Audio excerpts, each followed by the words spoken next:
ho aminareo ny fiadanana amen ivavaka isika riavana jesosy dia fifaliana lehibe ho anay ny hahafahanay miaona eto manohy izao sekoly ny finoana izao amin'ny fotoana hankatoky ny famaranana ho amin'ny herin'ny anio ity misaotra anao indrindra jesosy manatrika anay mandrakariva ary misaotra ny amin'ny fanahinao ilay fanahin'ny fahamarinana manakitarika anay ho amin'ny marina rehetra ary mihoatra no ny fahatakaran'ny saina dia manefy anay olona mpankatoa koa ka ny finoana dia manjary finoana iainana hanehoanao ny voninahitra ao ary ahafahanay mitombo araka ny sitraponao Andriamanitra dia misaotra Jesosy fatolotra anao rery ny voninahitra ary amin'ny anaranao nangatanay izany mivavaka izany amen dia misaotra n'Andriamanitra lehibe tsika ravana malala fa ty zany no ankatoky ny famaranana amin'ny herinan'io no mamarana ty sekoly ny finoana 5:20 ity isika araka ny fandaminana izay nataon'ny mpitandrina sy ny bilao fiangonana niona tamiko ny amin'ny fanatanterahana izao sekoly ny finoana izao izao aloha zavatra mahamaika ahy aiza le diakona malala le taratasy fanateram-piofanana aleo aloha zaraina ke vetivety indray ny aloha ampiny olona mizara azy iny diavana ampiny olona mizara azy mba halaky dia araka ny fomba mahazatra rehefa hita moa mahatsara azy dia raisina le taratasy fa tsy sokafana zay ampizy tompoko ampizy dia mataovy malakilaky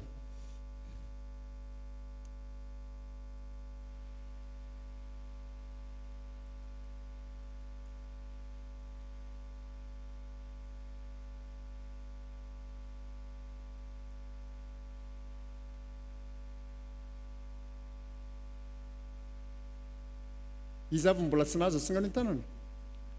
tokony ho ampiana le olona mizara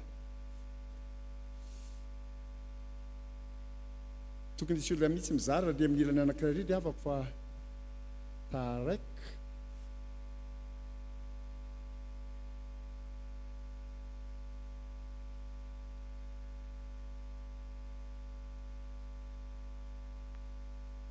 tsangano ny tanana izay mbola tsy nahazo tsangano ny tanana izay mbola tsy nahazo dia hitan'le olona mizara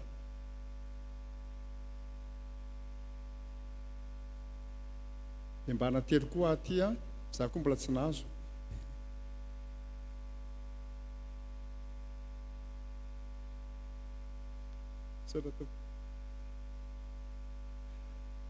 nahazo dolo ve tompoko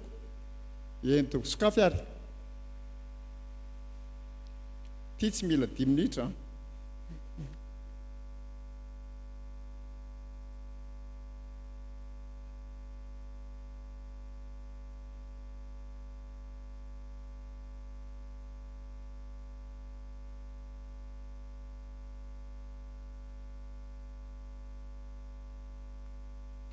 samy manao ny azy tsy mijery boky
tapitra le 10 minitra dia raiso mibokinao ao amin'ny takila fa 7:50 takila fa 7:50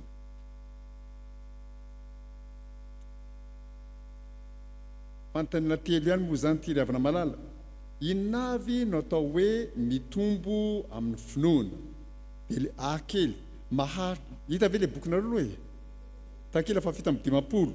dia jereo fa misy teny zay nasiko tsipika eo ambaniny eo mazava tsara mihitsy dia fenoana zany zao le banga maharitra ho an'ny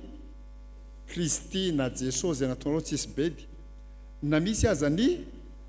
zavatsarotra zay ny misy tena mazava mihitsy zany ke mpampianatra tsara fanahy efa voasoratra daholo ny mivaliny rehetra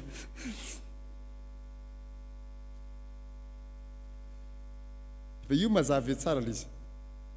efa reny le isa mahazo isy efatra avy valo zany ny isa azo amin'ny voalohany iny efatra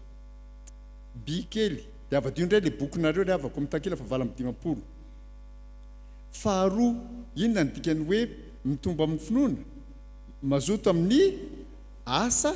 fitoriana zay io amin'ny boky io izy io za tsy namorona na inona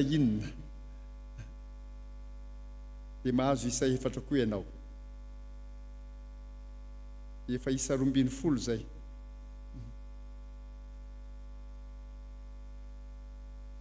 tonga amin'ny fantanina faharoa tsika ry havako inona ny fototra iaingany ny fitomboana amin'ny finoana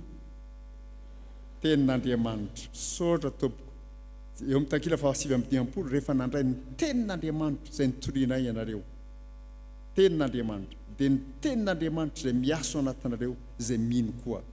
tenin'Andriamanitra mahazo isa efatra fantanina fahatelo farany inona ny tohana ilain'ny fitomboana amin'ny finoana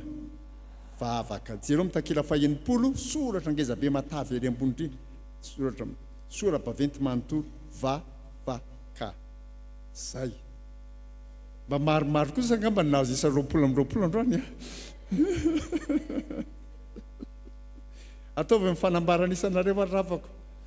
ataovy mifanambarana isanareo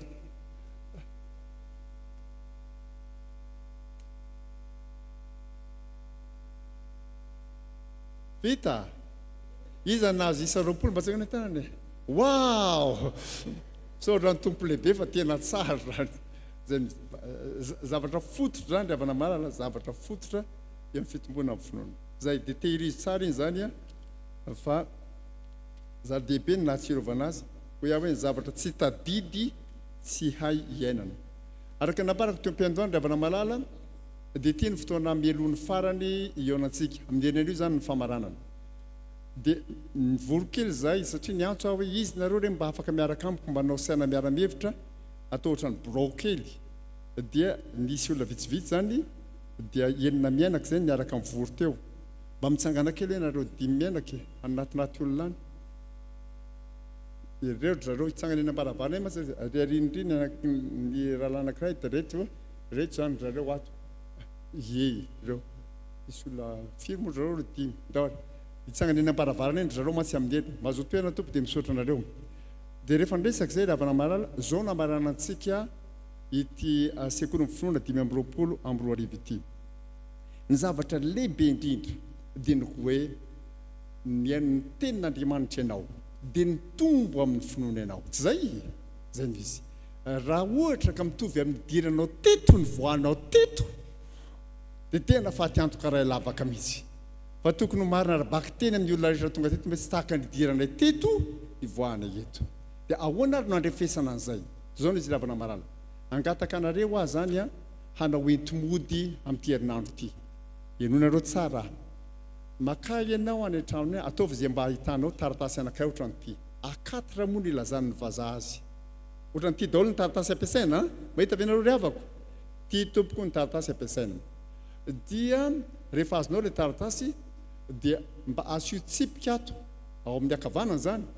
tsipy anankiray mahitsy tsara atao sisiny zany maritra hoe nareo zana-bazaha tsy namaritra tsara mihitsy iny dia ato amin'ny ilany tokoa asio kely ihany mba tsy ohatra ty le soratra tsy tsipika kely ato dia eo ny elanelan'ireo tsipika anankiroa reo no manoratra ianao maharaka avy ny rehetra tre tompoko asiana marge le izy avy sy havanana dia hanoratra ianao inona ny zavatra soratanao eto raisokely atsoratra any le zavatra soratanao eto valio zao fanontaniana zao valio zao fanontaniana zao zao zany ny zavatra anaovana le entimody hoenty miverina fa tsy mody entina akory zay zao mifanontaniana inona no voarainao inona no voarainao tamin'ity sekoly ny finoana inona no voarainao tamin'ity sekoly ny finoana ny amin'ny fitomboana ity inona ny voarainao tamin'ity sekoly ny finoana momba ny fitomboana ity inona ny voarainao tamin'ity sekoly ny finoana momba ny fitomboana ity inona ny voarainao tamin'ity sekoly ny finoana momba ny fitomboana ity teboka roa ahoana ny nampiaranao azy ahoana ny nampiaranao azy ahoana ny nampiaranao azy faingio tonoko mba mifaingio izy dia am'izay mitovy ny laza adina ahoana ny nampiaranao azy faingio ary inona ny fiovana nentiny ary inona ny fiovana nentiny inona ny voarainao tamin'ity sekoly ny finoana momba ny fitomboana ity teboka roa ahoana ny nampiaranao azy ary inona ny fiovana nentiny teo amin'ny fiainanao zany mazava loatra fiovana nentiny teo amin'ny fiainanao baraingio any amin'ny farany vao mipetraka amin'ny baraingio ny fiovana nentiny teo amin'ny fiainanao voaray ve tompoko eny tompoko dia manoratra ianao zany ka ny fepetra ry havana malala eno tsara kely a ny fepetra dia zao ty zany zao efa misy tsipika ato marge ty koa misy tsipika anankiray ato eo anelanelandreo ianao no manoratra dia eo amin'ilay soratra ataonao eo a manoratra amin'io takila ray io ianao ka takila ray ihany fa tsy soratana ny ao ambadika zay a ataovy ampy zay tsy manoratra lavabe zany ianao fa eritrereto tsara inona tokoa ny zavatra voaraiko ka tsy voatery mameno an'ilay takila ianao fa mety takila andalana telo fotsiny le izy hoe za zany a ny tena voaraika dia ay a zany mila miverina mamaky be dia nanomboka namaky nanomboka tany amin'ny genesisy a tonga eo amin'ny genesisy toko 10 azo ao ohatra zany vita ny resaka tsy misy zavatra hafa mihoatrino zay azonao le izy be dia be ny zavatra nyresahana teto ry havana malala ianao sy ny tompo ihany ny mahalala ny hoe inona ny namanginy ny tompo anao tiany ho nanovana anao mba hitombo amin'izany lafiny zany hitombo kokoa amin'ny fiderana ve hitombo koa amin'izao zay misy fitomboana lafiny be dia be ny resantsika teto dia zay amanginy ny tompo anao anankiray ihany ny soratanao eo mety manana fitomboana be dia be ianao fa iza soratana daholo izy rehetra fa ray na roa ihany dia tsy mahazo mihoatra ny takily io ianao tsy mahazo mihoatra ny takily io ianao zay a dia zao no izy ity zany dia fijoroana ho vavolombelona dia soraty mazava tsara mihitsy hoe fijoroana ho vavolombelona ataovy tena zay zany ny lohatenin'ny zavatra ataona fijoroana ho zany ny teny malagasy a fijoroana ho vavolombelona mipetraka kely mampianatra teny malagasy aminareo a zany diso zany hoe fijoroana vavolombelona tsy misy koa nelelany fa ny marina fijoroana ho vavolombelona zay dia soraty eo ambany io ny anaranao soraty tsara ny anarana feno hoe rakototra be nyray lita ohatra zany dia eo ambaniny ny anarana fiangonana ny dianao FJKM Ambotsy Tononona zay mba mazava tsara ny olona mijoro vavolombelona ry havana malala olona tsy menatra saty zany fa raha olona menatra ianao dia efa tsy mijoro vavolombelona raha teo ianao zany dia soraty eo tsara ny anaranao ny fiangonana ny dianao ary mbola angataka aminareo mihoatra noho izany aza angataka aminareo mihoatra noho izany aza rehefa anao an'ilay taratasy ianao zany ohatran'izao moa zany zao le izy ty le izy avy atakavanana ato le marge lehibebe koa ity mety 3 centimetre dia efa ampy asio sary tapaka ao eto asio sary tapaka ao eto tsy sary tapaka tsara tany le sarinao tsara indrindra ary le sarinao ankehitriny fa tsy tamin'ny anao mbola kely fa sy sary tapaka dia ditio le izy tonga dia collé eo fa tsy hoe koa hoe ataonareo amin'ny atasy tonga dia collé eo tsara hipetraka eo le sary tapaka zay zany ny taratasy miverina ty amiko zany taratasy misy marge ato misy sisiny ato misy ohatra hoe fijoroan'ny vavolombelona tsy maneo ny nataony ranona ny anarana FJKM zao dia eto ny sary tapaka misy azy dia izy io ry havana malala azonareo atao soratanana tsy manina mihitsy ary azonareo atao amin'ny ordinateur soramilina zay anaovanareo azy tsisy bety dia le sary moa zany mety azonareo scanena fotsiny ihany ohatran'ireo manao CV reny ho anareo mbola tanora zay zatra milalao an'izany avelako an-tany nareo rehefa avy eo dia nidinidinika any amin'izy io ry havana malala dia izao satria fijoroana vavolombelona nataonareo dia tsy toriteny akory no ataonareo amiko fa tantaram-piainana za taoriana nanarahako an'ity sekolim-pinoana ity dia niova ny fomba famakiko ny baiboly ohatran'izao nanjary zao le izy tantaram-piainana fijoroana vavolombelona no atao azonareo ve ravako zay le izy mahazo makandiny tsoratra masana tsara aingiany nareo ny fiofanana rehetra momba fijoroana vavolombelona ianarinareo tany ampiasao dao fa tsy maninona tandremo fotsiny ny alavana dia zao tsy voatery lahatsoratra tsotra nataonareo fa raha ohatra nareo mba manana aingam-panahy tononkalo ataovy endrika tononkalo ny fijoroana vavolombelonareo tsisy bedy mihitsy ataovy endrika tononkalo fa ny alavany tsy miova takila ray ihany no takila ray ary ny tononkalo moa zany mety ataonao andalana 4 monja le izy zany atao hoe sonné moa zany raha manao littérature tsika azonao atao tsara andalana 4 monja ohatra ny tononkalo ny doxa rehetra zany dia ataovy azonao atao tononkalo le izy zay dia inona sisany tsy voalazako dia mampiomana anareo ry havana malala fa rehefa averinareo to amiko io dia ho akambako ataoko boky anankiray akambako boky anankiray io ary rehefa voakambako boky anankiray io dia iresaka amin'ny manam-pahaizana dia mety boky ho azoko amidy aminareo io zany izy dareo ny tianana le boky misy mifijorono vavolombelontsika rehetra dia misoratra anarana zay mila miaraka amin'izay vidiny tokony atao satria tsy misy vidy moa boky dia zay mila dia omena azonareo daholo ny zavatra rehetra zay misy manana ny taniana ve tompoko aloha miato kely mba tena zavatra tsara mihitsy zany aritriva tena sary bidy mihitsy zany zay misy manana ny taniana ve tompoko mba an'izay resaka zay aloha le fijoroan'ny vavolombelona mazava very avako eny ary raha ohatra moa tsy mazava aminareo efa fantareo numéro en téléphone 034 12 034 12 229 19 229 19 dia antefasa SMS fotsiny pastera raha azoko tsara dia tsisy azoko mihitsy hoe dia veriko azavaina aminao le izy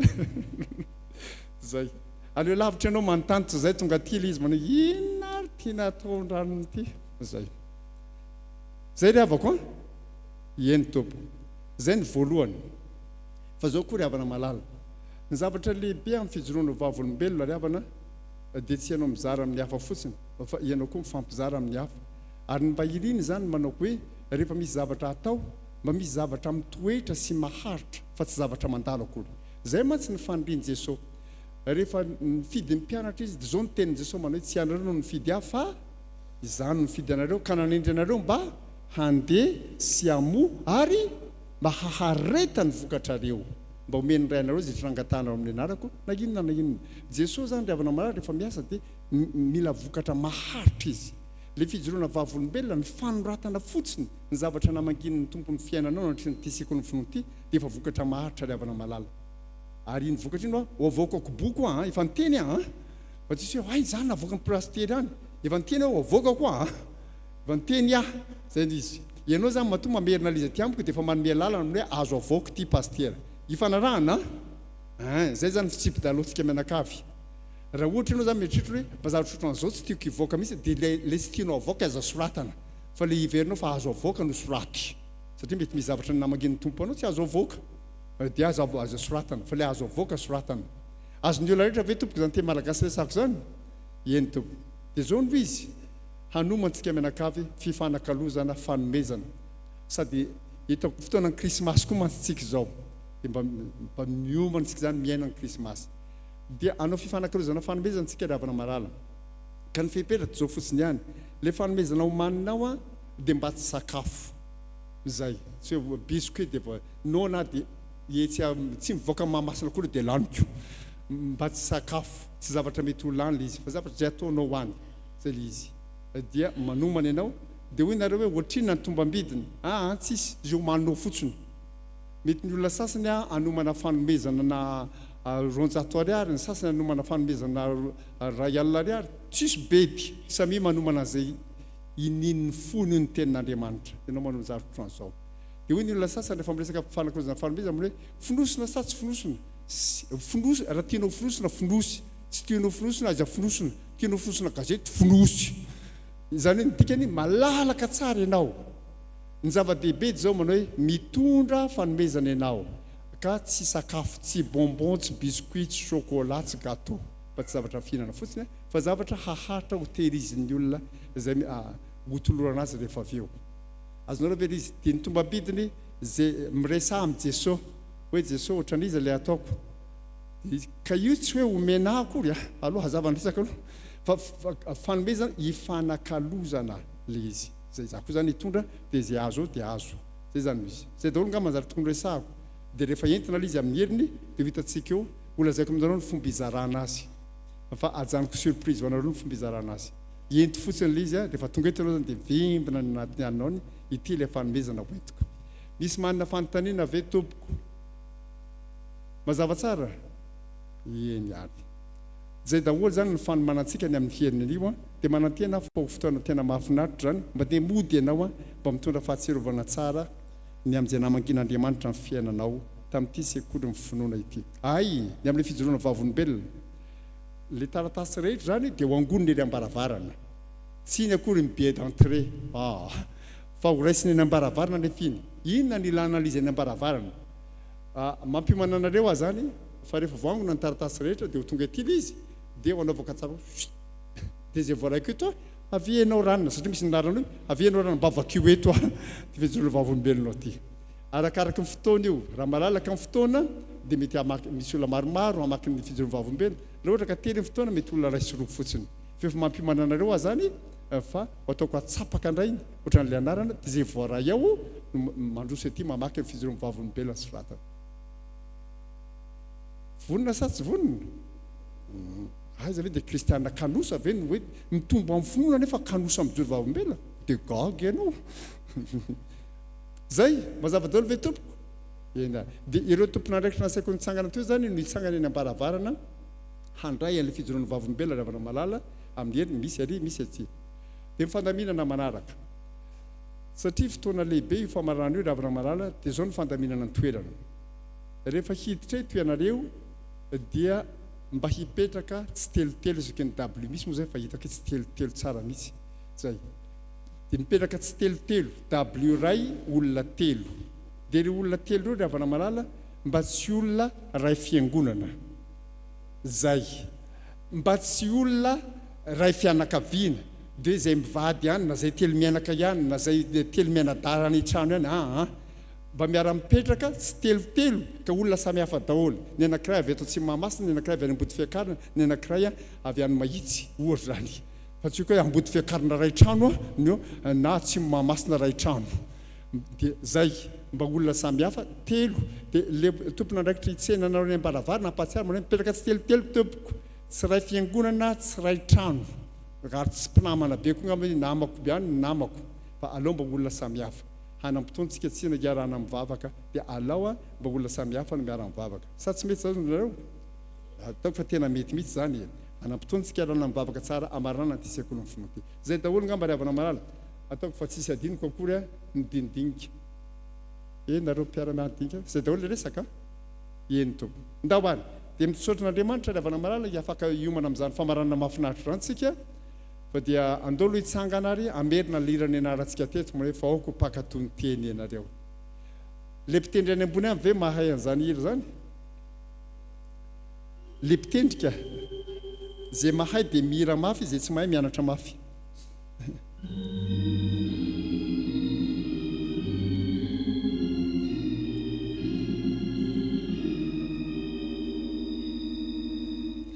fa aoka opankatony teny ianareo fa aza-piaino fotsiny ihany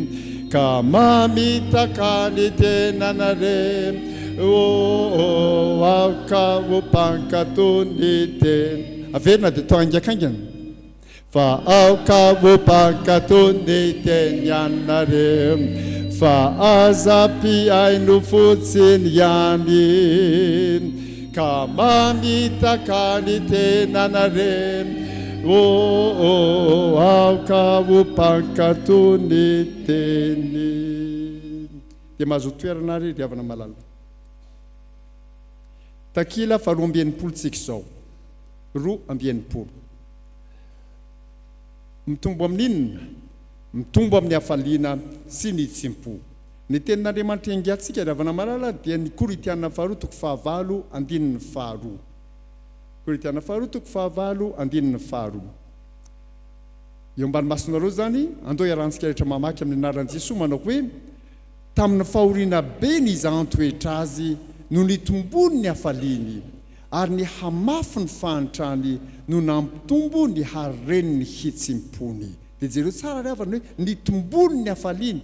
nampitombo ny hareniny hitsimpony ary reny antson'Andriamanitra vaovao amintsika io riavana malala mitombo amin'ny hafaliana sy ny hitsimpo ianao ny teny nataon'ny Paoly eto amin'ny 5 sy 7 amin'ity epistily ny Koritiana ity riavana malala dia teny fampirisihana ireo kristiana tao Korinto mba haninona mba hanolotra fanampiana ho an'ireo kristiana tany Jerosalema zay tratra ny fahasahiranana be sy ny mosary zany ny fiainan'ny fiangonana zao moa zany zao ny birao fohy be ny fitsika mariavana malala dia manao antso amintsika manao hoe anao hetsika ngeza be tsika asa sosialy eny andotam-penaka dia mitondra vary raika pokavy sy vola arivo isika miparay fanasan'ny tompo fitsika manaovana asa lehibe amin'ny endriny maro samihafa dia mandraisa anjara riavana malala efa fiainan'ny fiangonana hatramin'ny voalohany ny fifanampiana toy izany ho amin'ny olona mila vonjy toizako ary zava-mampieritreritrera izy ambarany eto fa miresaka ny amin'ny fiangonana tany Makedonia izy mba hanairana ny fiangonana tany Korinto ary kehitriny dia sitraky ny tompo ampitaina amintsika koa zany afatra zany riavana malala hahatonga antsika ninona hitombo amin'ny hafaliana sy ny hitsimpo dia mitombo amin'ny hafaliana ary ny fiheverana mahazatra antsika riavana dia izao mitombo amin'ny hafaliana isika rehefa maninona rehefa misosa amin'ny fiainana rehefa maninona koa milamina ny dia rehefa maninona koa mahomby ny atao rehefa maninona koa tsy misy olana ny zavatra erisona zany ny zavatra mahazatra zany natao hoe hevitra hitambaram-be ao anatin'ny fisaina ny olona amin'ny ankapobeny feno hafaliana ianao rehefa zany izay ambaran'ny tenin'Andriamanitra eto kosa riavana dia hafa tanteraka amin'izany inona ny zavatra nitranga ny haram-pahoriana be ny fiangonana tao any Makedonia nefa nitombo tamin'ny hafaliana nisy ehon'ny fizahn-toetra mahamay ny fiangonana tao Makedonia nefa nitombo tamin'ny hafaliana ihany mahagaga zany eny mahagaga tokoa zany saingisinga koa riavana malala dia nantsona hiainy zany fiainana mahagaga zany fiainana be tebiteby be ihany riavana malala no hivelomantsika ankehitriny no savorivory amin'ny fiainam-pirenena zany anefa tsy tokony hikiky ny fifaliantsika eo amin'ny fiainam-panantsika riavana dia mety handalo ady sarotra sy fanenjehana amin'ny endriny samihafa kosika nefa zany dia maninona tsy tokony handemy ny fifaliantsika inona ny antony ahoana tsy teny foana irony teny nataon'ny tompo hoe ahoana hoy Jesosy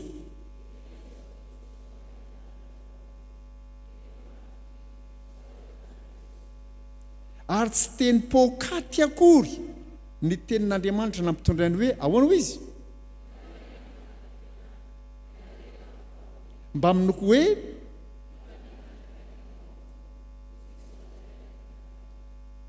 satria isika mino fa ahoana ny zavatra rehetra dia ampiasain'Andriamanitra hahasoa zay tia azy aza mbola mamadika boky aloha hitanareo zany ny zava-miafina riavana malala tena mahagaga mihitsy ary ny olona namakivaky ny tantara ny martiora riavana malala dia mahagaga mihitsy reto kristianina reto ary tena mahagaga ny kristianina satria ny fahoriana eo ny fahantrana mangeja sangirizareo faly ny fanenjehana eo ny lohany efa sanasana fotsiny andrambotra azy hamono azy fa ry kristianina faly tena hafa mihitsy ny kristianina hafa izy satria izy mahalala fa ny zavatra rehetra dia miara-miasa hahasoa izay tia azy ary ao amin'ny soratra masina ry havana misy ohatra anankiray izay tsy nisoratako eto fa avadio ny baibolinareo fefahely izay tsy nisokafan'izay miasan'ny apôstôly toko fahadimy asan'ny apôstôly toko fahadimy asan'ny apôstôly toko fahadimy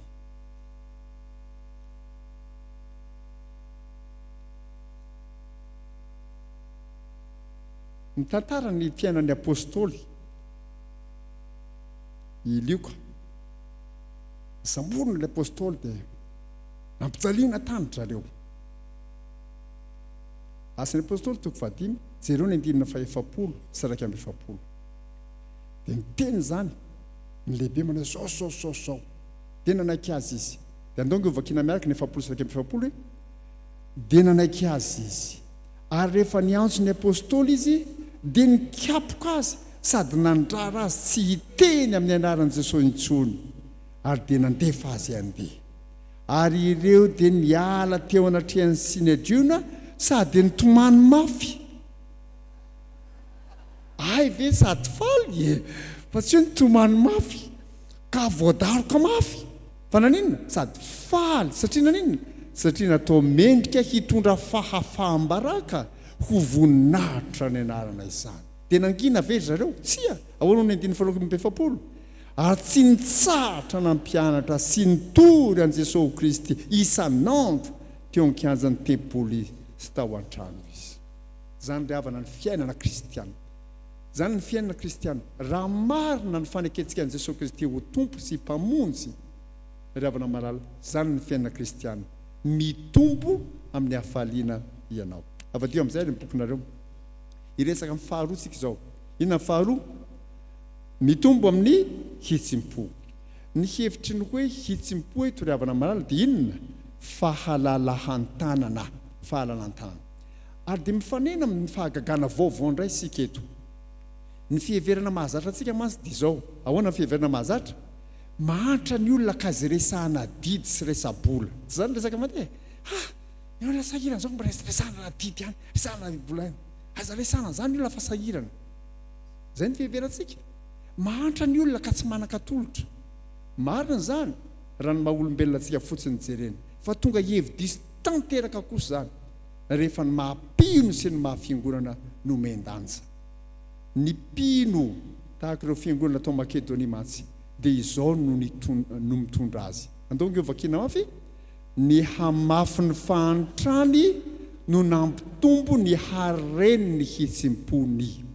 ny fahantrany arabola no mainka koa nahatonga azy ireo halala-tanana fa tsy hahihitra tantara tena nisy zany tsy foto-kevitra no hazavaina koa zany hoe za dia mieritreritra fa ny kristianina dia olona zao na zao dia tokony zao tsia zavatra niaina n'ireo kristianina zany fanandramana ny lalovana izy ireo zany ary zany ry havana malala no fijoroano vavolombelona ny fiangonana voalohany ary jereo ange zay nataony za zany namaky an'ity tena gaga mihitsy Jesosy tena dadany zany ahoana le toy izy amin'ny anaran'ny tompo ary araka izay zakany eny mihoatra no ny zakany azy sady araka ny sitrapony ihany no nanomezany azonareo moa zany ry havana malala tizako ary tsy hoe nanome be arak'izay farany azony atao fotsiny izy ireo fa naninona ny ady varotra ny anome mihitsy dia ahoana ny voasoratra amin'ny anaran'ny tompo nangataka mafy taminay koa izy mba havelanay ikambana amin'izany fanompoana izany kristianina mahatalanjona mihitsy ry havana malala ireto makedoniana reto ny olona maro ny anjara didy ny aza tsy ataony izy kosa mitady tombona didy sady amin'izay misisika mihitsy mitady lambosasana zany ry havana malala mahagaga tena mahagaga mihitsy nefa zany ry havana malala zany ny fiainana kristianina zay moa le mahamarina ny teny mampero mystère zany zanako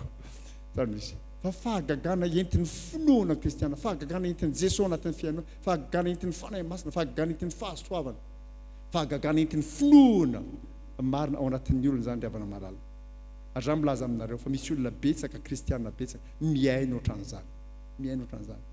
tena mahavariana mihitsy ny zavatra atao. Eto Madagasikara raha vana malala takany any firenena hafa misy tetikasa anankiray antsoina hoe tak. Efa inonareo amin'izany raha sekoly laditsy ankizy tak. Le tak tetikasa ankizy krismasy. Ny mikarakara ny tak io raha vana malala dia Franklin Graham, zanak Billy Graham, nanangana association ngeza be zany hatramin'ny andron'ny Billy Graham rehefa nisy zany association zany dia io fikambanana io zanak Billy Graham ihany no mitantana azy dia nihevitra manao hoe izahay dia anangona fanomezana ho an'ny ankizy any amin'ny tany andalam-pandrosoana ndao-tsorona hoe any amin'ny tany mahantra ohatra Madagasikara. Dia ny ankizy samihafa sy ny ray aman-dreny any Amerika zany no manangona dia zareo samy mamono an'ilay izy amin'ny andro. Le fikambanana zany tsy mijery hoe inona no nataonao ao fa le ankizy miaraka amin'ny ray aman-dreny no manao an'ilay fanomezana ny oely. Fanomezana ny oely reny dia amboariny ao asiany kilalao keliny ao asiany indraindray misy dolara ao mizaran'izay ny tena tapenaka masidena tena sokafana teo ilay izy tsy misy mahazo manokatra an'io afa-tsy ny tompony ranomarina. Misy olona daladala nanokatra azy ihany dia nanolo ny tao anatiny mampalahelo mihitsy. Le fanomezana ho an'ny ankizy madinika izy manana indray nanjara ankizy madinika sady ankizy madinika mahantra dia gaga ianao zay izy dia zany misy fanomezana ao zavatra tena sarobidy mihitsy kiraro vaovao nataon'ilay ankizy ao fanomezana dia misy vola dolara ao nahita an'izany rehefa sokafana le sokafo daholo rankizy samy nanokany azy teo dia izany zany zavatra ataon'zareo dia ny ankizy no nasaina nanao an'izany fanangonana zany dia nalefa aty amin'ny tany sahira Madagasikara moa no tena fantatro fa misy koa amin'ny tany afrikana hafa dia izay misy no atao manome zany ho an'ny ankizy sahirana dia manome ary mizara arak'izay azo atao dia izany fomba sy toe-panahy zany ny anaran'izy io moa zany hoe Samaritana tsara fanahy no anaran'ilay fikambana Good Samaritan dia izy zany manao an'izany asa zany ataoko ry havana toe-tsaina tokony eritreretina tsara zany marina fa sarotra zany satria indraindray mamboly fiankinan-doha zany dia le olona mahantra miankin-doha foana tsy zava-doza mihitsy raha zay ny vizy ka rehefa nahoana le fanahin'ny fahafoizana le fanahy ny fahafoizana raha vana malala tena fiainan'ny fiangonana zany fiainan'ny fiangonana ary io le fanahin'ny fahafoizana io tsy mangataka manao tsy maintsy voatery tsy maintsy manana vola be ianao manana zavatra be ianao fa mianao misokatra ny tena zavatra lehibe ampatsivina eto dia ho toizako kely ary antson'ny tompo hitombo olona toy izany aho antson'ny tompo hitombo olona toy izany ianao antson'ny tompo hitombo olona toy izany isika rehetra fa raha manao toy izany avokoa ny vahoaka an'Andriamanitra asa inona ny tsy ho vita atao amin'ny fiangonana alao hoe ry ary fiangonana aza mba mifanakivy eo alohan'izay fahasairana am-piainana fa isika rehetra dia mahalala fa raha fahasairana nandresahana ahoana ny toyiny ny fahasairana tsy ho tapitra raha tsy mikipy ny maso ka tsy marina ve zany blaza ny fahasairana tsy tapitra raha tsy mikipy ny maso zay misy zay dia anjarantsika raha vana malala miaina ny zay zavatra omen'ny tompo ohatra ny asa atao ihany io ny asa atao tsy tapitra mandra-pikipy ny maso nyresaka momba ny asa fitorana filazantsara tamin'ny heriny hoe inona no toe mitombo amin'ny finoana dia mitombo mazoto amin'ny asa fitoriana dia zany zany nanontany atao amin'ny fiangonana kay maninonareo reto tsy manao tafika masana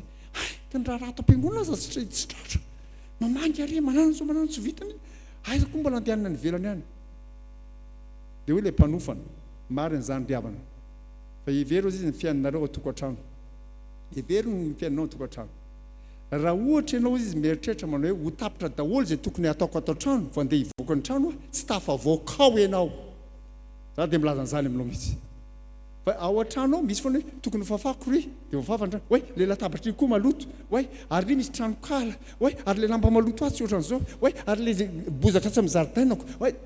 ny zavatra atao ohatrano misy foana fa ianao manapa-kevitra manao hoe andeha dia lasa ianao tsy marina ve zany riavana zany misy riavana manala zany mizy dia ohatran'izany koa zany io raha ohatra ianao miarina hoe efa tsy sahirana tsony avo alome rehefa tsy alome fotsiny dia milaza zany no ambarany tenin'Andriamanitra amintsika riavana dia zany miaina ny fiangonana miaina ny fiangonana ary sika koa ao anatin'izany fiangonana zany dia faranako ary io andramo dia ho hitanao ny ere-pahasoavan'Andriamanitra jereo ny karatra didina mivalopona didinao vita ave efao fa maniraka anao hitombo amin'ny hafaliana sy ny hitsim-pony tompo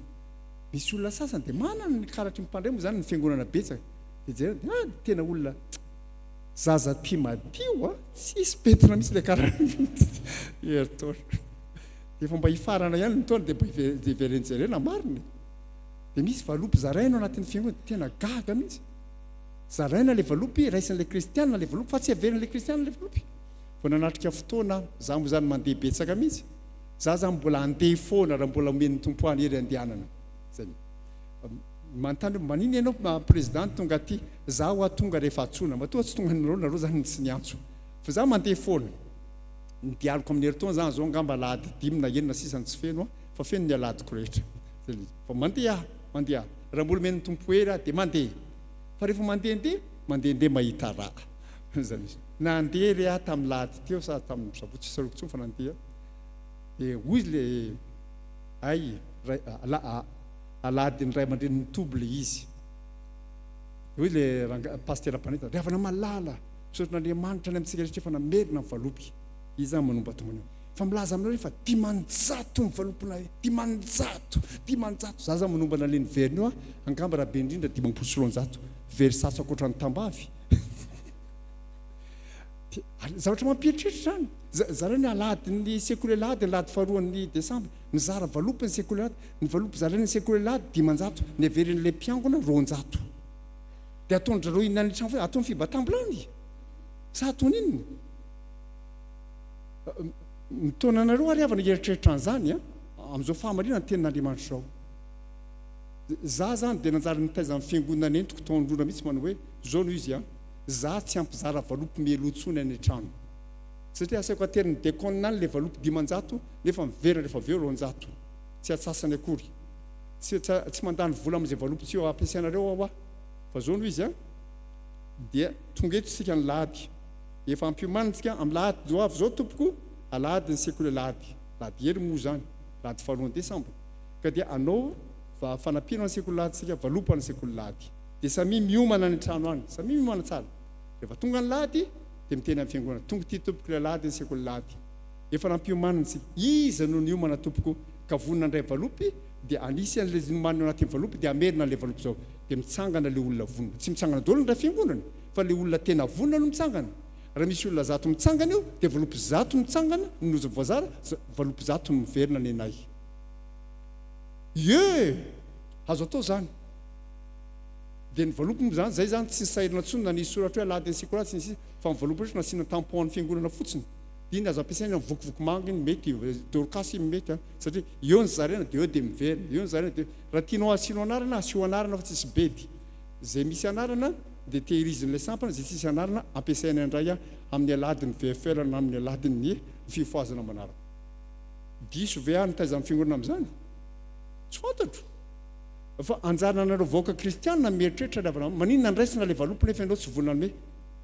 satria matikena maso an'le tavan'ny olona raintsay ianao dia niraisinao le valopy fa rehefa raisinao le valopy dia miomana ianao anome zay ataonao anaty nge tsisy be dia ianao sy nytompo fa maninona ny tsy averina le valopy tsy azoko any aminareo ngam'izao mivaly an'izany fa mila raha te hitombo amin'ny tsy mipotsika ravana malala dia mianatra manome araka zany fotsiny any jereo nge ty tantara anankiray mahatalanjona mbola misy tantara mahatalanjona anankiray koa zay angamba mbola tsy nivakinao misy tao amin'ny baibolinao fa ho vakintsika anio raisy ny baibolinareo amin'ny exodosy toko 5:30 exodosy toko 5:30 misy olona mbola tsy namaky an'ity tantara ty misy teo amin'ny fiainany na dia kristianina efa atao jobily aza exodosy toko 5:30 exodosy toko 5:30 exodosy moa boky faharoa avy aorianan'ny Genesis ravana malala anisany boky mora tadiavina ihany exodosy 5:30 dia zao ny zavatra nitranga nilazan'Andriamanitra zany ny zanak'Israely hanamboatra tabernakely tonga amin'ny venareo manomboka amin'ny 14 aminaran'i Jesosy ary Mosesy niteny tamin'ny fiangonana dia ny zanak'Israely rehetra ka nanao hoe izao ny teny izay nandidiny Jehovah manalao aminareo fanatitra ho an'i Jehovah zay rehetra ampirisiny fony dia aoka hitondra fanatitra ho an'i Jehovah dia volamena sy volafotsy varana ary manga sy volomparasy sy mena sy rongony fotsy madinika ary volonosy sy hoditrondro lahy izay nomenay sy hoditakasy ary hazo akasia sy dililo atao fanazavana ny zavamanitra sy zavamanitra ho amin'ny dililo fanosorana sy ho didikazo manimpofony ary vato berila sy vato alatsaka tranotrany ho amin'ny efoda sy ho amin'ny sarotratra mialatsiny fa tsy afaka nazava ny tsipriany rehetra noho ny amin'ny fotoana zay zany ny nasaina nanangonana azy dia ahoana ny fihetsiky ny olona zareo mitsambikirera amin'ny diny faharoapolo tsika dia ny ala teo anatrihan'ny Mosesy ny fiangonana dia ny zanaky Israely rehetra ary samy nanatony izy dia zay rehetra nampahazotony ny fony zareo tsara ny fiainan'ny fiangonana olona nampahazotony ny fony tsy hoe terena satria masika pastera na masika velona le filohan'ny komika mahazo teny marary fa tsy manao fa olona nampahazotony ny fony ny olona miasa eo samy nanatony zay rehetra nampahazotony ny fony ary zay rehetra nampirisiny fanahany ka nitondra inona ny fanatitra ho an'i Jehova hanaovana ny tranon'ilay fionana sy ny fanompoana rehetra momba azy ary ny fitafiana masina zay no izy dia inona no nitranga jereo ravana marala ny toko fahenina amin'ny telopolo mitoy masy le tantara toko fahenina amin'ny telopolo io mitoy io dia eo amin'ny andininy fahatelo tapany faharoa le midina andalana zany inona no nitranga ary ny olona mbola nitondra fanatitra sitrapo isa-maraina ihany ho Mosesy dia nanatona ny olon-kendry rehetra zay nanao ny asa rehetra amin'ny fitoerana masina samy niala tamin'ny asany zay nataony avy tsy grevy akory nialany tamin'ny asany ka niteny tamin'ny Mosesy hoe ny olona mitondra mihoatra lavitra noho izay havita amin'ny fanompoana amin'ny asa nandidiany Jehova atao dia nandidy Mosesy ka nandefa teny eran-tobo rehetra nanao hoe aza misy manao zavatra tsony atao fanatitra ho amin'ny fitoerana masina ianareo nalana vavy dia izay ny nampitsarana ny olona tsy hanatitra intsony dia ahoana vakitsika miaraka ny andininy fana amin'ny aran-tompo fa ny zavatra efa nateriny dia ampy hanaovana ny asa rehetra ka nanana ampy asa azonareo ve zany riavana malala ny vahoaka an'Andriamanitra notohai-potsiny tamin'ny fanomezan'izay natao hoe ny mpitandrina anankiray niaraka namaky an'izany taminy indray maky le rovina no ahita fiangonana ohatran'izany ny olona sasany moa dia mamary sasamana hoe rehefa manirinify ny akoho fa tsy tokony ho zany mihitsy riavana marala tsy tokony ho zany mihitsy olon'Andriamanitra tahaka atsika ireo nanao an'izany ireo nahono sika no tahaka ny vato hitanao moa ny vato maka vato pohanao marito pohana mafy vao manome potipotiny fa maninona zay misy mba manome amin'ny fahalana amin'ny fifaliana amin'ny fanahy ny fahafoizana tohai-potsiny oko zay reto efa tena ampy ny ato tsy hitantsony ny asiana azy mba ho zany ny fiainan'ny fiangonana raha tena mitombo amin'ny fifaliana sy ny etsi-po isika zay zany mba manantena hoe ny olona nanaraka nyity sekoly ny finoana ity rehefa tonga ny amin'ny fiangonana misy azy ihany ka mifanena amin'ny pasternareo dia mba hiteny any paster pastera mia fa nataonao inona tany ihany fa nananona mihitsy izy tsy hitako tsony ny ataony volom-piateriny rehetra mba hahita an'izany fahalalantsika fahalalantanantsika zany diava ny fiangonana ny sehatra misy ny sampana misy antsika ny voamiana misy antsika ny sehatra ilan'Andriamanitra atsika azo ataony miaina an'izany zany miainan'ny fiangonana tamin'ny testamenta taloha zany miainan'ny fiangonana tamin'ny testamenta vaovao ny koritianina miresaka ny testamenta vaovao exodosy miresaka ny testamenta taloha zany hoe rehefa fiangonana dia zany ny fiainan'ny-driavana malala mila miverina amin'izany mahafiangonana zany tsika sa ahoana ny hevitra reo tsy miteny dia mitohy amin'izay riavana malala anao lesona anankiroa fahampiany fotoana ary amin'ny takela fahenina ambenipolo samy amin'ny koritianina mantsy io fampitohy le andininy mitombo amin'inona zany dia mitombo amin'ny asa tsara zay no izy dia andao vakina indray ary le andininy iangana le koritianina faharoa toko fahavalo andininy fahasivy amin'ny anaran'i Jesosy manao hoe ary Andriamanitra mahay mampitombo ny fahasoavana rehetra aminareo mba hanananareo ny olony rehetra mandrakariva amin'ny zavatra rehetra ka hitombo amin'ny asa tsara rehetra hitanao ve zany rehetra zany Andriamanitra mahay mampitombo ny fahasoavana rehetra aminareo mba nanareo ny ony rehetra mandrakariva amin'ny zavatra rehetra ka hitomba miasa tsara rehetra wow rehetra tsy misy sombony zany ny ataon'Andriamanitra amintsika ry havana malala feny zava-mahagaga ato amin'ny tenin'Andriamanitra ry havana ity teny eto ity dia tsy faniriana akory ka olona zay ny Andriamanitra ny hampitomba tsy milaza an'izany Paul fanambarana tsotra feny fahasahiana tsy misy fiambambany mampino avy hatrany no tiany Paul apôstôly eto ataony Paul apôstôly eto ny amin'ny asan'Andriamanitra mba hahatonga antsika ninona hitombo amin'ny asa tsara dia inona ary ny dikany hoe mitombo amin'ny asa tsara inona ny dikan'izany ny asa tsara resahana ito ry havana malala dia inona asa soa toy ny nataon'ny fiangonana tany Makedonia izay naninona izay nanolotra vola betsaka araka izay azony natao mba ninona mba hanampiana ireo kristianina jiosy tratra ny fahasahiranana be tany Jerosalema izay moa zany ny tontolo izay ny contexte ny Koritianina faharoa toko fahavalo toko fahasivy hiamantsy anareo izany hoe raha ohatra lazaina amin'ny teny hafa dia iny zany asa fanasoavana famonjena ny voa fanampiana ny sahirana izany ry havana malala no asa tsara resahana eto ary satria manana dekona isika dekona zany famaky an'io ry havana malala za zany rehefa mandeha dia mandre olona foana amin'ny teny hoe diakona tsy marina zany dekona ny marina ry havana ary marina an'ilay dekona dia zao eto Madagasikara ry havana dia nisy mission ananakongeza be samy tonga teto Madagasikara miresaka kely tantara antsika amin'ny fomba fitenitsika ny anakongeza be ny resahako marina fa nisy ny norvégiana sy ny sisa fa ny lehibe dia ny frantsay sy ny anglisy ka ny frantsay ry havana malala rehefa miresaka an'io hoe dekona ampiasantsika dia diacre no ilazany azy ny anglisy kosa dia manao hoe deacon DEACON deacon dia itsika eto Madagasikara zany dia indrisy fa nyzarainy zany ny katolika dia nandova kokoa avy any amin'ny frantsay ary ny protestanta nandova kokoa avy aiza avy any amin'ny anglisy satria missionnaire avy any Wales avy any Pays de Galles tany be ny anglisy no tonga nitondra ny protestantisme teto Madagasikara David Jones sy Thomas Bevan dia tsika ato anatin'ny efitsika eminy zany amin'ny maha-protestantsika dia mandova kokoa ny fomba fiteny anglisy ary zany no mahatonga antsika tsy mampiasa hoe diakona izay akaiky kokoa ny hoe diacre frantsay fa dicon avy amin'ny dicon dia decon tapitra ny lesona momba ny tantara mba hainareo indray mandeha izany ka tsika moa misy decon hoa dia aoka ambara fa izany no asa voalohany nankinina tamin'ireo fitolahy voalaza ny asan'ny apôstôly le asa ataovy alehibe avy mialatsiny amin'ny fahatsony asa toko fahaenina heverina ho ireo dekona voalohany hitandrina latabatra tany Korinto kosa dia ny fiangonana manontolo no nylazan'ny Paoly hitombo amin'izany asan'ny dekona zany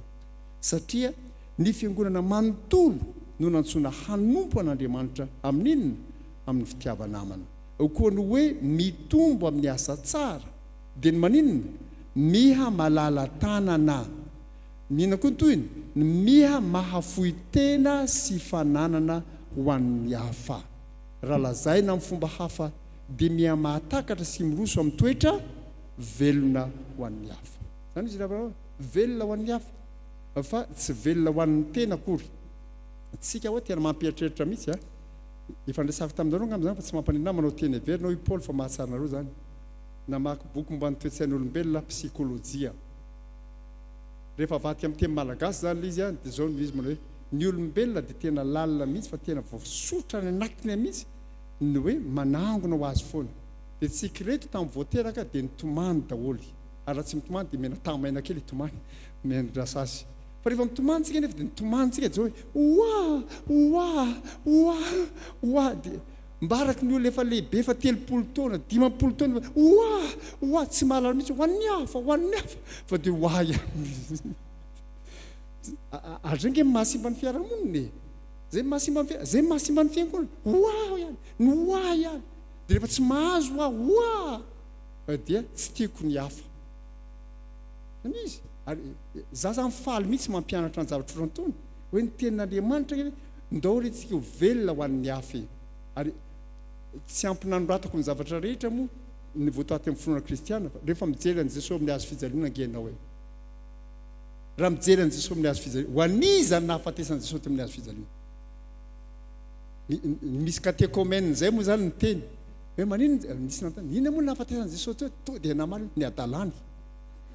ary marina zany tena adaly Jesosy izy tsy nanota izy marina tanteraka izy masina feno nefa mateo ny adalany ary reny natonga amin'ny politeny amin'ny koliteny ny hadalan'Andriamanitra dia hendry noho ny olona izy ny adalany zay misy fa zany misy nefa ny Jesosy Kristy velona ho an'ny hafa raha ho azy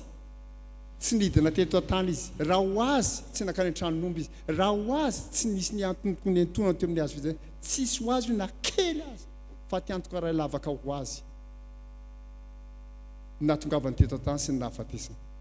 fa ilay fanekenako velona ho an'ny hafa no nanentana azy ry havana malalana hanaiky zany rehetra zany zany tsika zany kristiana dia manintsika kristiana ny velona ho an'ny tenantsika foana rehefa mahazonao tombontsoany dia marisika ianao rehefa tsy ahazonao tombontsoa mihitsy dia mihisatra ianao ary ny sasany tsy hoe tsy manao fotsiny le manao ndregny kianiny nareo moa manaka taoko gaga ianao a nareo mbola tsy nandrea an'izany ary soa ihany fa gaga mihitsy ianao hoe fa ahoana marina moa zany ny fahatakaran'ny kristiana zany hoe kristy velona ho anao zany dia ianao koa mba velona ho an'ny hafa dia mandehana ry havana marana mitomboa amin'ny asa tsara tena ao anatin'ny foto-kevitra iainana efitsika ao anatin'ny efataona zany zao a le hoe mahefabe mandrakariva amin'ny asan'ny tompo zay zany ny teny nomen'ny tompo antsika manana efataontsika hivelomana zany ry havana marala dia ingane mba ho takatry ny efitsika rehetra zany hoe za tena nahatsiary mihitsy afaka migejany fahabehoan'ny tena koa fa mba nahiny sokatra ho an'ny hafa fa manana fanahy ny fahafoza manana fahalalantara manana fahaizana manome amin'ny fitiavana tsy mila tambiny tsy mila tombony tsy mila voninahitra tsy mila takalo fa manome fotsiny zao satria tia za moa tsy ny teny frantsay lorsqu'on aime on donne sans compter azao zany teny gasiko zany rehefa tia ianao dia manome ary tsy mikajy hoe efa ry azato zay nomeko zay nisy efa telonjato zay antsy lorsqu'on aime on donne sans compter azany izy ry havana marana zany nampianarany tenandreo moa zany no hitantsika eo tampony Calvary amin'ny Jesosy Kristy ry havana marana dia mandehana ary mitombo ianao amin'ny asa tsara marina fa tsy tena mora mandrakariva koa zany efa manome anao dia ianao zany zatra manao le rakitra ry azato dia no mahita anao manao rakitra roanjato le vadinao efa zato isanjato amin'ny fitombona zany raha mengy amin'ny rato lasa roanjato efa 100% fitombona amin'izany mety ho gaga amin'ny vadinao mety lasa roanjato satria tsy nahazo an'ilay fampianarana dia ataovy ino problème anao omeko an'i Jesosy teo hoe fa mandehana ry havana malala mandehana mitomboa amin'ny asa tsara zay toizako inona no zavatra manaraka ny loharanon'ny fitombona amin'ny asa tsara mazava zay voasoratra eto ry havana malala ahoana ho izy Andriamanitra mahay mampitombo ny fahasoavany aminareo hoy Paoly apôstôly izy no miasa ka mahatonga ny olony aninona hanana ny ampy eo amin'ny fiainany manontolo miverina ny amin'ny lesona voalohany tamin'ity fitombona amin'ny finoana zany zao hoe mitombo no ny asany izy ny asan'Andriamanitra hevi-diso mamoehitra ny fiheverana fa sitrapon'Andriamanitra mampahantra antsika tsia tsy tokony adika vilana ny tenin'ny tompo manao hoe ny mahantra dia ety aminareo mandrakariva ny sitrapon'Andriamanitra ry havana malala dia ny ananantsika izay ampy ho enti miaina finaritra maha olombelona feno antsika mahafinaritra ny mandre ny filazan'ny Jaona manao hoe ahoana hoy Jaona tsy vita matavy moa isoratra io ahoana voasoratra amin'n'anan'ny tompo ry malala mangataka mba hambinana sy ho salama amin'ny zavatra rehetra ny ianao tahaka izay hanambinana ny fanahinao ihany ny fanahinao botrabotra fa ny fahasalamanao botrabotra ny asanao botrabotra ny fianaranao botrabotra ny fiombinao botrabotra ny fambolenao botrabotra zany ny fikasan'Andriamanitra salama sy ambinina amin'ny zavatra rehetra kristianina salama vatana dia ahoana toy ny salama saina salama fanahy kristianina ambinina amin'ny asany ny fianarany ny tokantranony ary ambinina amin'ny fiainam-panany sy ny fanompony an'Andriamanitra zany ry havana nambaran'ny tenin'Andriamanitra ho antsika eto zany nambaran'ny tena ary ho anao zany teny fikasana zany ho anao zany ianao io hoe za ve ianao ko izany indray ho anao zany zany ny fikasan'Andriamanitra ho anao. Ahoana ny toyiny tsy maintsy mino zany sika vao isokatra amin'ny fahatokina feno n'Andriamanitra amin'izay ilaintsika isan'andro. Ary rehefa mino zany sika dia ho hitantsika tokoa ny fitobahan'ny fahasoavany eo amin'ny fiainantsika. Ary dia tonga hanana ambiampy isika ka hisokatra ny tanantsika hazoto izara, anina koa hanampy ny hafa, anina koa hanome tsy misy fahirana na fitadiavana setriny. Ny antony satria tsarotsika ho malala tanana tamintsika Andriamanitra ka tsy haintsika ny amina ny sonomena. Zany izy ravana malala. Miverena ravana malala ary amin'ny tantaran'ilay fampitomboan'i Jesosy ny mofo dimy sy ny hazan-drano roa. Azonareo? Fa mahafinaritra ery nanazavan'ilay mpampianatra sekolary iny tamin'ny fotoana any akisiny tanatra matetika. Tonga litakely zany tety. Dia tamin'ny fampianaran'i Jesosy, hodiny olona antsy izy. Jesosy mpianatra, tsisy mofo aty. Dia nandreny mpianatra niresaka teo zany ilay tovolahy kely. Tantara moa zany dia za misy aty ka. Dia misy mofo dimy aty dia trondro anankiroa nampitondra ny aho sakafo. Dia ahoana meo an'i Jesosy ty ary hozon'ilay zazalahy kely. Indry nomena an'i Jesosy izy na hoenika ny olona rehetra ary nisy ny ambiny 12 sobika. Ary raha misy noho izy aza miandry ianao manao hoe olona 10,000 reo avitina koa ty ary misy avitina koa moa ty izay azonao omena ka omenao amin'ny fitiavana omenao an'i Jesosy anjaran'i Jesosy sisa. Dia mandehana ary mba andana mba mivelona zany zava-mahagaga ny fahasoavan'Andriamanitra. Amarana azy ahoana ilay izy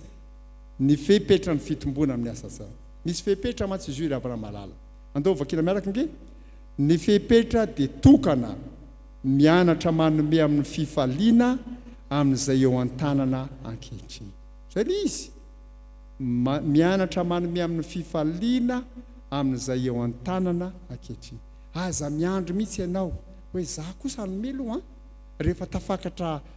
roa hetsy ny karamako. Zao ianao ngamba tsy mandray afa-tsy karama efatra alina manome izy ianao avy amin'io. Fa raha ohatra ianao zao ianao dia vao mahiritra rehefa lasa roa hetsy ny karamana ohatra ny be dia be indray zany nomeko zany dia manjary kivy ianao. Fa mianatra manome ianao arak'izay omen'Andriamanitra anao io mpiara-tany. Eo ry havana, eo ny fepetra ny fitomboana, mianatra manome ianao. Rehefa zatra mahiritra ianao dia mahiritra foana. Rehefa zatra manome ianao dia mahalala tanana foana. Dia arakarak'izay koa ry havana ny fahasoavana iainanao miaraka amin'Andriamanitra. Eto izako manome avy hatrany fa tsy miandro efa manambe miavovona. Manome avy hatrany eo anoloan'izay asa ilan'izany. Manome avy hatrany ho fankatoavana izay fantatra fa sitrapon'Andriamanitra tokony hatolotra. Izany ny fepetra hahafahana mitombo amin'ny asa tsara ravana malala. Fa izay tsy mivonona hizara ny mofo kely ananany dia tsy azo antoka hahay mizara na mahazo mofo betsaka antsobika aza. Zay izy. Zay izy. Zay ny hoe valala ray fanapahana. Zay izy. Dia mba mianatra mizara ianao. Nina moa izay valala valala kely ohatran'iny e. Za moa zany tamin'diako andeha ho any farany tofay ravana malala monjy synode lehibe farany teo. Rehefa mivavaka hoe Jesosy ahoana moa zany ty diako ty. Dia ny farisin-datra nomen'ny tompo dia manao hoe andeha fiarakodia fa tsy andeha fiaramanidina en Fort Dauphin. Dia andeha fiarakodia. Fa mba manana tsara ny diako dia mivoriko daholo ny président synodal tamin'ny lalana rehetra izoro ny fiarakodia iny miala eto Antananarivo hatramin'ny Fort Dauphin. Dia hoy izy aman-tsandrao manao hoe aza daholo ny lalana RPS zao za ho any ataoko miala eto Antananarivo zay fiangonana amoron-dalana rehetra mandra-pahatonga amin'ny Fort Dauphin hovangiko daholo ho tonga amin'ny Fort Dauphin.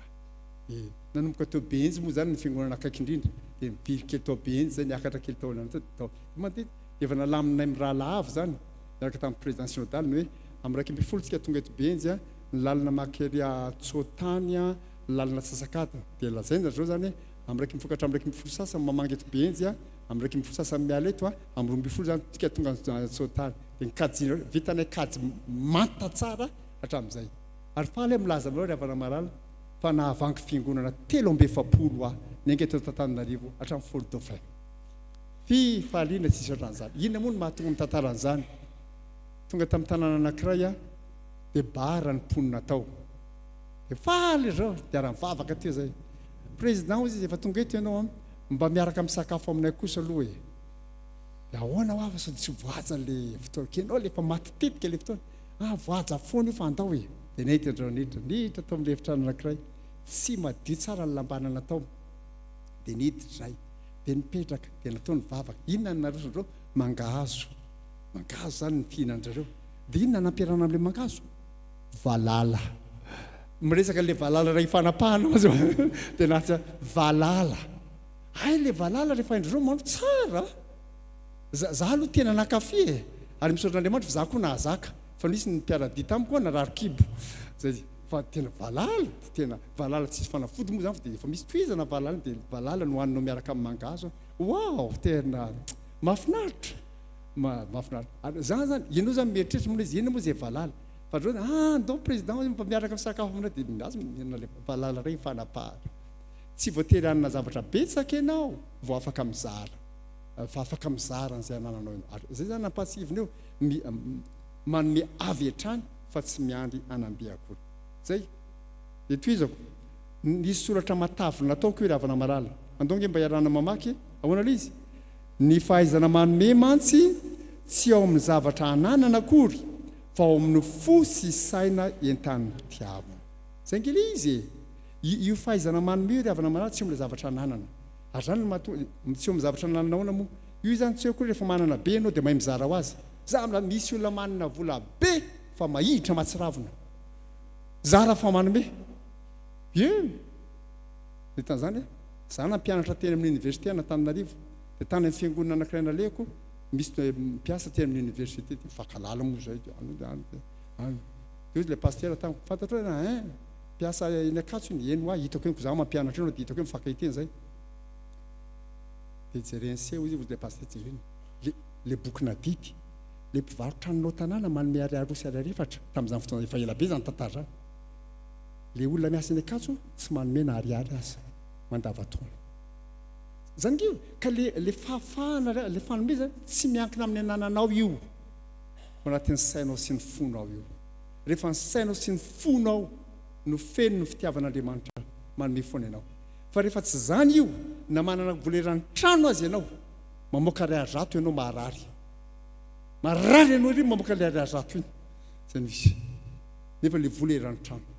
zay io ka ato sy ato io dia retsireto ny marary matoa tia tsy mihetsika fa matoa tia malalaka tia sy tia ny salama zay azonareo fa zany sary zany ravana mara dia samy mamantatra zao le aiza marina marary aty misy tany rehetra zay nao nyfinina mahafatra loza pasokafy ny tananao rehefa misokatra ny tananao anome dia misokatra ny tananao handraindray avy amin'Andriamanitra zay misy olo zany rehefa mijery ianao tena sambatra mihitsy normal ao ny tanako misokatra foana anome dia misokatra foana ndray mahazo foana ianao mikombona foana dia ianao zay miratsa koa mivery ndray ny azo hoazoko dao zay normal raha sambatra ho aho ary adalanao raha tsy sambatra ianao azonareo fiazary ny havako dia mandehany ianareo ravana manana ivelomy zany raha afaka ny ainany zany ny olona talohantsika ny fiangonana raha afaka ny ainany zany maninona ianao tsy afaka iainany zany azo iainany zany ravana manana mitombo ianao miasa tsara fa ny fahaizana manome tsy ao amin'ny zavatra ananana akory fa ao amin'ny fo sy saina entan'ny mpitiavana zay misy dia toizako mamarina azy amin'ny takila fahasivy amby enimpolo ka raha ao ny fitiavana dia io le lazaiko taminareo teo ahoana lay izy valala ray aza ifanapahana hoy ny taona fa manome amin'inona koa manome amin'ny fifaliana zay koa zany ny fepetra lay izy tsy hoe manome avy hatrany fotsiny fa manome amin'ny fifaliana tsy noho ny fitadiavana tombotsoa no antony tokony hanaovana asa soa zany matsy izy tsy ny tadiavana tombotsoa no hanomezana asa soa anaovana asa soa aloha nazava kely aminareo iverina nazava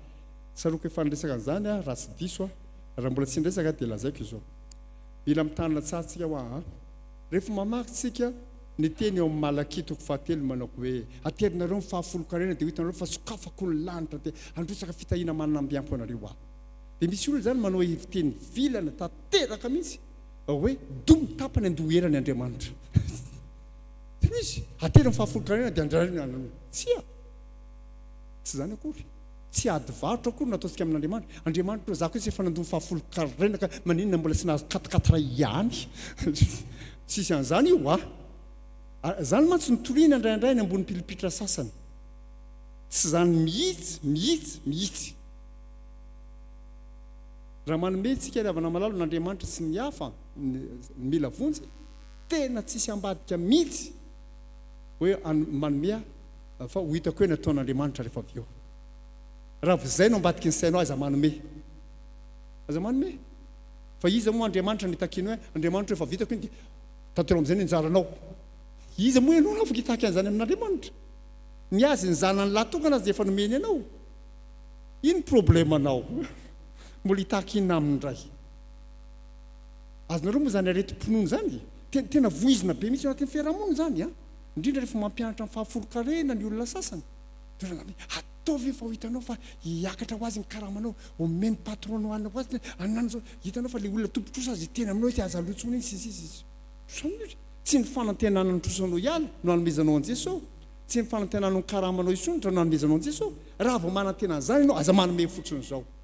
Fa tsy takalo akory nataonao amin'i Jesosy. Zay ny visy. Azonareo ve zany riavana marina? Tena mila mazava indray mandeha tsy miverina zany. Fa raha zany nataonao amin'Andriamanitra hoe tia Andriamanitra za zao tia dia ianao zany manao raha-ambarotra amin'Andriamanitra. Dia menao Andriamanitra dia aiza ny tombony amin'izay ary. Dia Andriamanitra indray no akanao tombony. Fa iza moa ianao no aka tombony amin'Andriamanitra? Zany ny fiainana kristiana riavana marina. Tsika dia manome fotsiny zao tsy mieritreritra tombony mihitsy. Za dia manome ho an'Andriamanitra tsy hoe satria marary aho zao dia alefako iny rakom-pisaorana iny dia hositranin' Jesosy. Misy fotoana tena sitrana mihitsy afaka mijoro vavolombelona zany reo. Sitrana soa matsara. Fa misy fotoana ny tombondray ilay aretana. Fa tsy manova ninonina zany. Tsy nanenenako ny rakom-pisaorana nataoko. Ary mbola manome ihany aho. Ny aretina mitohy fa ny rakom-pisaorana mitohy. Satria tsy hoe akory takalo hoe tia ny rakom-pisaorana tia mifasitrana. Tsy zany ny fifandraisana amin'i Jesosy. Tsy zany ny fifandraisana amin'i Jesosy. Fa zay rehetra tokony ilaiko hamonjena ankehitriny andovako ny fiainana mandrakizay fa nomeny avokoa. Tsy misy zavatra tokony takiko amin'i Jesosy tsony. Azonareo ve zany ry havako? Azonareo tsara? Raha azonareo tsara zany azoko antoka fa hitanao any an-danitra. Fa raha tsy azonao antoka zany za milaza aminao fa mety zavatra angatanao mafy amin'Andriamanitra mihitsy mety hisy mpampon'Andriamanitra ho azonao io kan tsy ho azonao dia ny varavara-piangona aza tsy hidiranao tsony raha afaka pitso. Fa nahita olona betsaka ohatran'izany amantsy.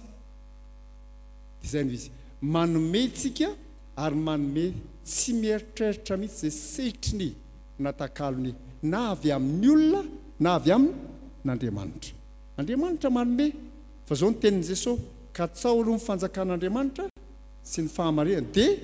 hanampy anareo zany rehetra zany. Zany hoe ilay zavatra rehetra mety ilainao bonus fotsiny iny. Bonus fotsiny iny. Fa rehefa hitanao ny fanjakan'Andriamanitra sy ny fahamarinana dia fa azonao ny zavatra rehetra ilainao amin'ny fiainanao. Fa le hoe ny hoaniny ny hosotrony ny hotafiny zay masy lazay bonus fotsiny nge iny. Fa nampiny fotsiny iny. Fa rehefa nahazo ny fanjakan'Andriamanitra sy ny fahamarinana ka tsahinao ianao dia efa nahazo ny zavatra rehetra tokony iainanao. Zany izy ravana marina. Lalina be ve zany zavatra resako zany? Ataoko fa tokony ho azonareo zany tia. Efa ndresaka zany tamin'ny fomba samihafa matetika mantsy. Fefetam-pamarinana antsika izao. Miverina ary tsy noho ny fitadiavana tombontsoa no antony tokony hanaovana asa soa. Dia ahoana koa ny toyiny? Tsy noho ny hahazoana voninahitra na fahefana. Zany koa mantsy mifankampanahintsika. Manome ianao satria mitady voninahitra. Io zany le zavatra resako foana mihitsy. Tandrema ry havana. Tsika ho réformé ary amin'ny maha-réformé antsika zao ihany ny lovany navelany Jean Calvin ho an'Andriamanitra irery voninahitra. Tandremy tsara zao dia ho an'Andriamanitra irery ny voninahitra fa za koa mba omeo kely ihany. Tsy zany izy havana. Tsy zany izy. Tsy zany misy izy. Dia io le zavatra mitranga rehefa resahana eto ilay izy ohatran'ny mora. Fa averiko mandrakarivo zany zavatra zany mba hantsiana mihitsy ny toe-tsain'ny mpino kristianina. Fa misy nge kristianina sasany rehefa misy zavatra atao dia misy ny tyle mitandrisy misaotra andiana manao jobily ngamba na manao fankalazana na manao lady amin'ny sisy misaotra andiana dia ilay anarany tsy voatonona atao. Ny anarana moa tsy mba voatonona fisaorana aza tsy azo. Iny dia ampivontofoan'ilay olona tsy hanao ninino. za dia mampahatsiary nareo le avana malala ny teny grika ao amin'ny Luka 7:12 rehefa miteny Jesosy manao hoe ary rehefa vitanareo zay tokony nataonareo dia laza hoe mpanompo tsy mahasoa zahay zay tokony nataonao ihany no nataonay rehefa vakinao ny teny grika amin'ny hoe mpanompo tsy mahasoa ny dikany dia hoe mpanompo tsy mendrika isaorana izahay zay ny mpanompo tsy mendrika isaorana izahay ka rehefa vita ilay zavatra natao tsy nahazo ianao na fisaorana indray mbava aza tamin'ny pastera iny problemanao iny makarary foanao ianao fa tsy mendrika isaorana raha teo le fisaorana tsy nomeny mandeha namody amin'ny fifaliana inona ny fifalianao nahavita zay nasain'i Jesosy natao zay ngy izy nahavita zay nasain'i Jesosy nataonao anao Jesosy miteny bravo tena vitanao raha le zavatra nandrasako taminaoko tena faly aminao ah ny fisaorana tsy azo fa Jesosy faly ka inona indray tsy mahafaly anao dia gaga sady Jesosy faly aminao tsy mampiraiky anao fa fisaoran'ny pastera namendy anao azonareo fa izany ravako zany daholo nge ny aretin'ny olona amin'izao fotoana izao e rehefa nitataraiky taminareo ataony asa soa ataony asa soa ataony asa soa ny t-shirt entinao amin'ny lamosinao oeraoera tsy maintsy mandeha inary ty ianao mitady voninahitra ho an'ny tenanao dia ambadika izay moa ny sasa mitady fahefana tsy zany ny fiainana kristianina tsy zany ny fiainana kristianina manome fotsiny izao ianao tsy misy voninahitra ho anao zany tsy misy tombontsoa ho anao zany tsy misy fahefana ho anao zany fa omenao satria tia ianao tahaka an' Jesosy tia dia nanolotra hatramin'ny amarana azy efa tapitra amin'ny fotoana na vita lesona roa fa misaotra an' Jesosy ahoana ny toyiny ny fanohitra tokana tokony hibaiko antsika alefa iarana mamaky ny fanohitra tokana tokony hibaiko antsika dia ny fiheverana izay hahafaly ny hafa amin'izay ahasoa sy hampandroso azy zay misy amin'ny lafiny iray raha vakina tsara ny teny eto amin'ny Korinthiana 2:7-9 dia avana malala dia zao no hita ahoana ilay izy ny fahalalan-tanantsika no fetra ny fahalalan-tanan'Andriamanitra raha kely ny foinao dia ho kely koa no ampoizy fa omen'Andriamanitra anao fa raha mahafohy be amin'ny fifaliana ianao dia ampoizy fa hoenika ny fahasoavana ianao zay misy lavana mana Paoly no miteny an'izany a zay mamafy be no jinjaina zay mamafy kely no jinjaina zay misy ka Andriamanitra tena manome ry havana marana fa ianao mamafy kely nefa te hijinja be inona ary ty mbola salama saina moa zany ny vary nafafinao ray tanana eny an-tanyketsa nefa mivary tianao taomina ray taonina manofy ianao hoy Paoly a fa satria tsisy Paoly alasana dia zany ny teny azy azonareo ve zany ravako zany ny fiainana kristianina fa io averiko indray a fa tsy eo koa hoe Andriamanitra efa nanao be ahy iny dia ahy zany lehibe fanambiny amin'izay tsisy an'izany io avelao Andriamanitra nanome an'ny lehibe any amin'ny fomba ny fotsiny izao misy soratra nataoko soratra lehibe ry havana marana anazy andao hoe rahantsika mamaky ray Kristy tokoa no ao anatintsika dia handramantsika izany dia mandeha nyray ary havana mitomboa amin'ny asa tsara ho voninahitr'Andriamanitra ery any amen ndao ry vavaka manginy tsika samira havana mba mivavaka manginy dia misaorana Andriamanitra ny amin'izay tokony hisaorana amin'izany zavatra rehetra nampianarin'Andriamanitra anao zany raha misy zavatra tokony hifonana natao ny amin'ny zavatra niainana tamin'ny lasa ataovy izao re izany fifonana izany fa izay entina mody ary misy zavatra tianao angatahana dia angatao re izao hivavaka mangintsika